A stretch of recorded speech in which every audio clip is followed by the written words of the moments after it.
कई साल पहले की बात है। एक घने जंगल के पास एक छोटा सा गांव था। उस गांव का नाम रामपुर। उस घर रमेश नामक एक किसान रहता था। रमेश हर रोज समय पर अपना काम समाप्त करके घर वापस जाया करता। रमेश का एक ही पुत्र था, राजू। राजू था काफी शरारती और बहुत झूठ भी बोलता था।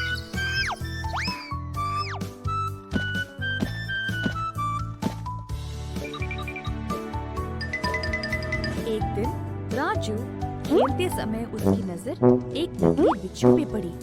उसको उठाकर वह चिल्लाने लगा, मैया, बिच्छू ने काटा, जल्दी आओ माँ, बहुत दर्द हो रहा है, जल्दी आओ।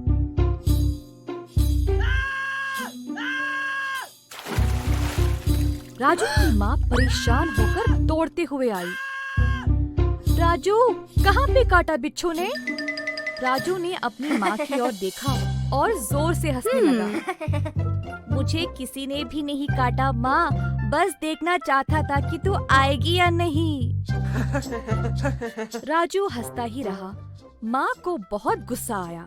गुस्से से उसने बोला, तुम बहुत शरारती बन गए हो राजू, ऐसे झूठ बोलना अच्छी बात नहीं है। क्योंकि राजू हमेशा घर पे शरारती करता था, रमेश ने उस दिन अपने बेटे को अपने साथ खेत ले जाने का निर्णय लिया। राजू, तुम मेरे साथ खेत पर चलोगे? नहीं बापू, मैं घर पर ही खेलूंगा। बिल्कुल नहीं, घर पे तुम अपनी मैया को तंग करते हो। मेरे साथ खेत पर चलो, भेड़ बकरियों को साथ ले आओ और उनको घास चराओ। यही आज का काम है तुम्हारा। दोनों ने भेड़ बकरियों को साथ लिया और खेत पर पहुँचे। बेटा, तुम्हें इस जंगल के बागों के बारे में पता है ना? जंगल के आसपास गए बिना भेड़ बकरियों पर नजर रखना। अगर तुम्हें कोई बाघ दिखाई दिया तो तुरंत मुझे पुकारना, ध्यान से। ऐसा कहकर राजू के बापू खेत में जाकर काम पर लग गए। राजू खेलता खेलता कुछ समय बाद ऊब गया। फिर, बापू बापू देखो बाघ, जल्दी आओ बापू।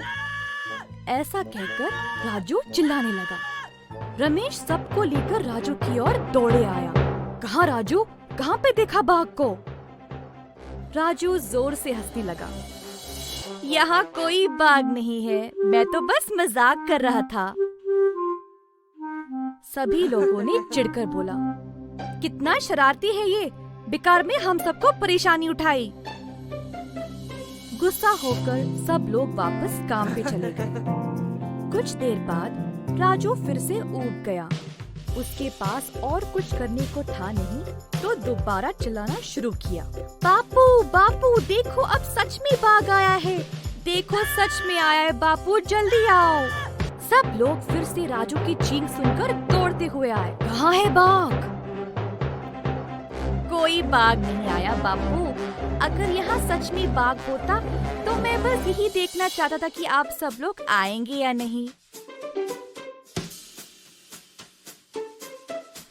अगर यहाँ सच में बाघ होता तो फिर हम क्यों नहीं आएंगे? ये मजाक बंद करो। अगर तुमने फिर से ऐसा किया तो मैं तुम्हें कठोर दंड दूंगा, समझे? छोटा बच्चा है इसीलिए छोड़ रहे, लेकिन तुम अपनी आदतें बदल लो राजू। राजू सोचने लगा, हाय रे, सब लोग ऐसे क्यों बात कर रहे? मुझे नहीं पता था कि सबको इतना गुस्सा आएगा। अगर मैंने फिर से मजाक किया तो सब मुझे मारने लगेंगे। बेहतर है अब मैं ऐसा कुछ ना करूं। लेकिन अब वहाँ पर सच में एक बाघ आ गया। बाघ चुपचाप भेड़ों की ओर जा रहा था। बाघ बाघ बापू, जल्दी आओ, कसम से सच में बाघ आया है, विश्वास करिएगा, सच में बाघ आया है। नाना, खेत के सारे लोगों को फिर से राजू की चीख सुनाई दी। देखा, अभी हम उसे डांट के आए हैं और ये फिर से शुरू हो गया।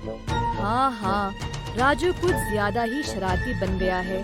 चिंता मत करिए, मैं उसे बाद में सबक सिखाऊंगा। सब लोग अपने काम में व्यस्त रहे और राजू की चीखों की परवाह नहीं की। कोई भी राजू की मदद के लिए नहीं आया और वह डर के एक झाड़ी के पीछे छिप गया। राजू ने बाघ को एक एक करके सारे भेड़ों को पकड़ के ले जाते हुए देखा।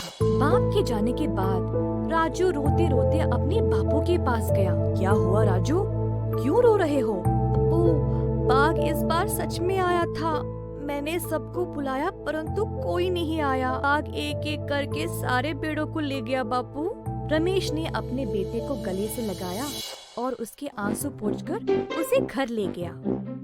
राजू ने रोते हुए अपनी मैया को सारी दुर्घटना सुनाई।